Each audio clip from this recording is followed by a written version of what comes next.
आता पाहूया टॉप 9 महत्त्वाच्या बातम्या। संसदेच्या पावसाळी अधिवेशनाला उद्यापासून सुरुवात। दिल्लीमध्ये सर्वपक्षीय बैठक संपन्न। विमान अपघात, ऑपरेशन सिंदूर आणि वोटर लिस्ट रिव्हिजन या मुद्द्यांवरून विरोधक सरकारला घेरण्याच्या तयारीत। राज्य सरकारी कार्यालयांच्या वेळा वेगवेगळ्या ठेवता येतील का याबाबत चाचपणी। मुख्य सचिवांच्या अध्यक्षतेखाली समिती। लोकल रेल्वे प्रवाशांची गर्दी कमी करण्याचे प्रयत्न।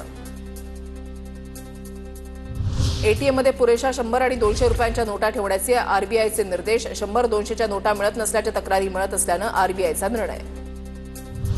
येत्या 1 ऑगस्टपासून यूपीआयच्या नियमामध्ये होणार बदल। फोन पे, गुगल पे आणि पेटीएमच्या नियमामध्ये बदल होणार। यूपीआयवर बॅलन्स चेक करण्यासाठी येणार मर्यादा।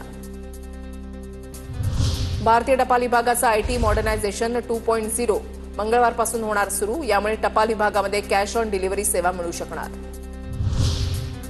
राज्य सरकारकडून अनुकंपाच्या 10 जागा रिक्त जागा भरण्याचा निर्णय। जिल्हाधिकाऱ्यांना उमेदवारांच्या नियुक्तीचे सर्वाधिकार। सप्टेंबरपासून भरती सुरू होणार। वाहनांच्या दर्शनी काचेवर फास्टॅग नसल्यास ते फास्टॅग काळ्या यादीमध्ये टाकण्यात येणार।